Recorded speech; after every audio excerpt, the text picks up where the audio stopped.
Bom dia, gente, sejam bem-vindos. Estamos no capítulo 4 de Jeremias. Marina, você tá com tanto frio assim? Nem tô com tanto frio. Ai, mas não sei, eu acho que... Enfim, não sei. Minha garganta não tá muito boa. Enfim, vamos que vamos começar. Hoje é um daqueles capítulos bem pesados de Jeremias. E vamos pedir para Deus falar aqui com a gente, tendo misericórdia da nossa alma, da nossa vida, para a gente entender o que Ele quer dizer no dia de hoje conosco. Amém? Amém. Deus, obrigada pelo dia de hoje. Obrigada, Paizinho, por mais um dia, sabe, Pai? Um dia de trabalho, um dia de afazeres, um dia em que nós possamos nos levantar, abrir os nossos olhos, ver a Tua luz, o Teu, sabe, Deus, cada canto de pássaro, sentirmos o fôlego de vida dentro dos nossos pulmões, sabe, Deus, nossos corações batendo mais uma vez. Obrigada, Jesus, obrigada. Obrigada, Deus. Mesmo que estejamos nos sentindo não tão bem, mesmo que às vezes não estamos muito animados, mesmo, sabe, Deus, em qualquer circunstância, Deus, sabemos que o Senhor está e queremos viver por fé e não por vista. Queremos nos levantar, Deus, revestir a nossa capa, as nossas armaduras para enfrentar mais um dia.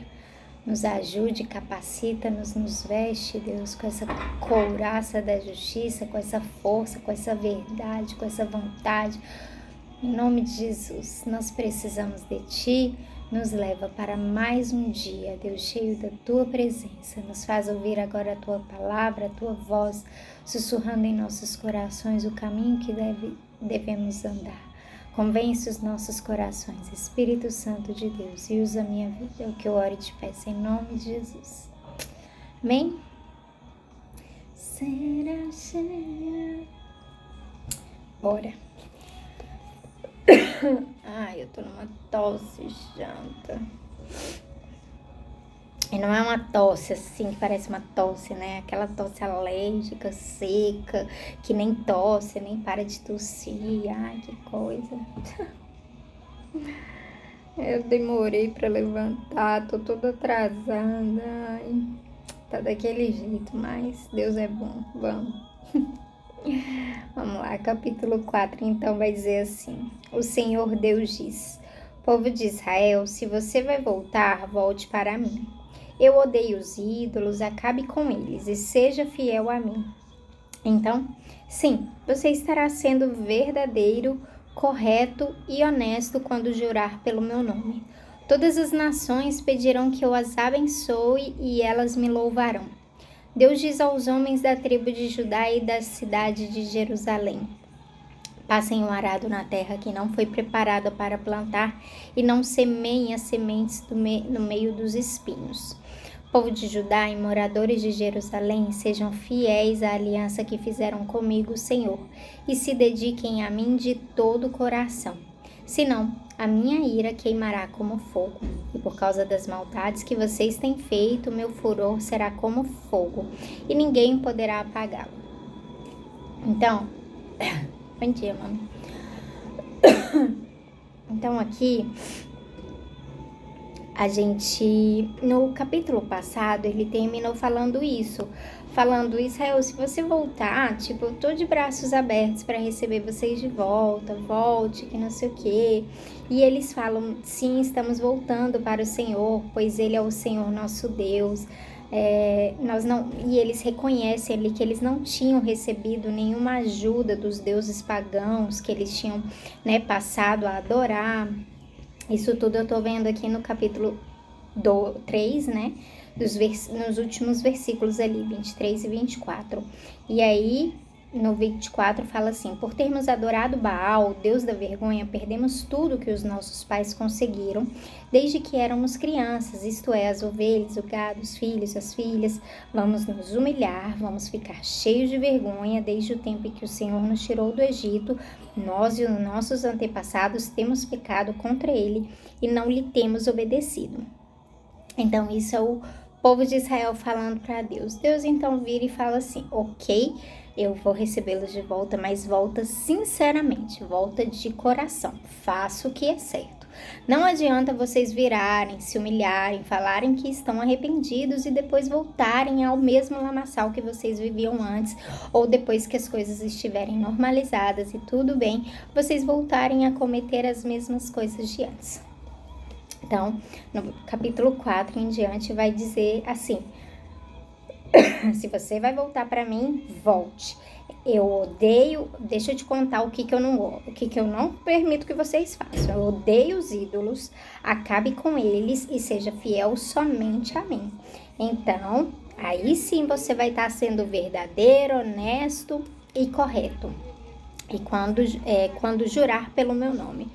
E aí, todas as nações pedirão que eu as abençoe e eles me louvarão. Ou seja, outra coisa que Deus estava orientando o povo de Israel a fazer é cumprir o primeiro chamado, o primeiro mandamento ali que Deus entregou ainda na época de Abraão. Abraão, quando ele foi chamado para ser uma bênção para todos os povos, para todas as nações. Então aqui Deus está virando e está falando para eles: vocês vão precisar ser corretos, vão precisar jogar os ídolos fora e vão precisar ser uma bênção para todas as nações. E aí ele vai ali ensinar o povo a como fazer então,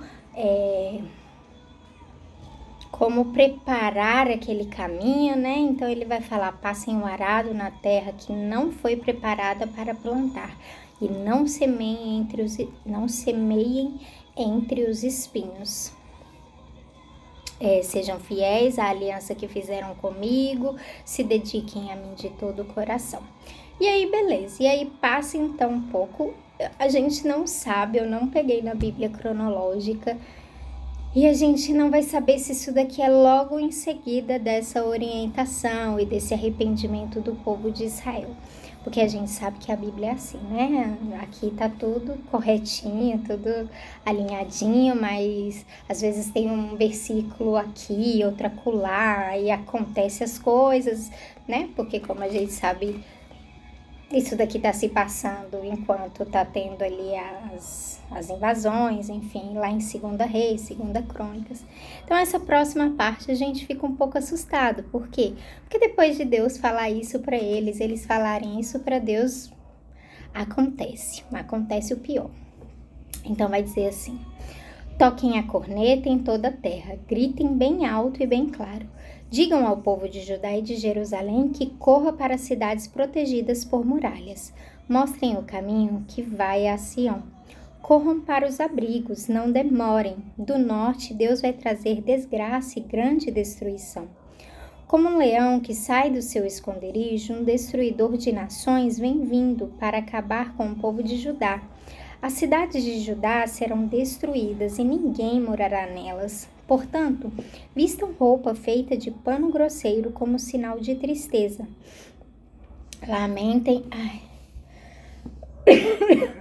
Lamentem e chorem, pois o fogo da ira de Deus não se desviou de Judá.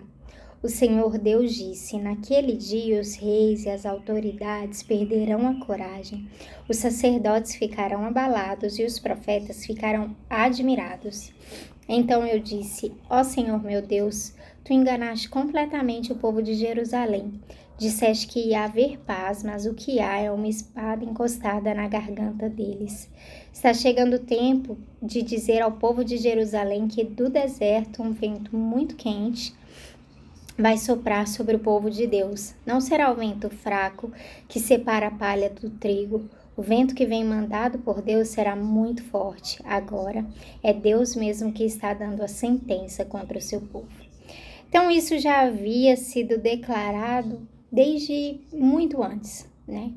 Desde o início, o Senhor falou: se vocês me desobedecerem, vai haver consequências. Vai acontecer isso, vai acontecer aquilo. E aqui, então, nós temos essa... não sei se é dicotomia que fala. Mas, enfim, a gente tem essa... aí tá lá todo mundo: não, Deus, realmente, a gente pecou, a gente foi adorar outros deuses e tal. E aí Deus vira e fala com eles: Não, mas então se vocês vão se voltar a mim, voltem-se de verdade, quebrantem seus corações, façam aquilo que é certo e tal. Prepara a terra, não planta no meio dos espinhos. Aí, de repente, a ameaça mor tá vindo. Tá chegando a destruição, tá chegando tudo que o Senhor havia falado e eles haviam se arrependido e agora estava passando por isso. Quem aí já viveu isso? Quem aí já pensou que as coisas iam melhorar, sabe? Você, depois de um tempo assim, talvez muito bom com Deus, aí você foi lá, deu uma caída, deu uma pecada. Deu uma pecada não, né? Que horror. Enfim, caiu de alguma maneira e aí o Senhor tá trabalhando no seu coração, você volta para Deus e aí parece que as coisas vão se ajeitar, vai tudo melhorar, vai tudo ficar numa boa e que o Senhor te perdoou, mas de repente coisas começam a acontecer e você vira e fala, eu não acredito, é castigo de Deus, mas a gente não tava numa boa, Senhor. Eu já passei muito por isso, sabe? Talvez não do pecado em si, mas de pensar assim, nossa, agora tudo vai dar certo, vai dar bom, né? Ai, nossa, agora começou um tempo aí de alavancar e aí de repente as coisas regridem. E ai, nossa, e parece pior do que antes, porque parece que o seu coração ele estava esperançoso e ele estava preparado para decolar. Sabe, e aí Deus vai e sei lá, e tem uma poda atrás da outra. E parece que é isso que eles estão vivendo aqui. E Jeremias, ele é muito fiel nas palavras dele. Então ele vira e ele fala para Deus no versículo 10. Então eu disse, ó Senhor meu Deus, tu enganaste completamente o povo de Jerusalém. Disseste que ia haver paz, mas o que há é uma espada encostada na garganta deles. E aí ele começa a ter uma visão de que estava assim chegando um tempo, né, que viria vento muito forte, que viria um tempo muito desesperador para o povo de Israel, de Jerusalém. Então, ele faz questão de colocar, né? Ele não faz questão de esconder. Ah, não, Deus, então deu tudo certo ali. A Bíblia é maravilhosa por isso, né, gente? E aí no versículo 13 continua, olhem, os inimigos vêm vindo como nuvens, os seus carros de guerra são como uma forte ventania, os seus cavalos são mais rápidos do que as águias. Estamos perdidos, estamos acabados. Jerusalém, limpe a maldade do seu coração para que você seja salva.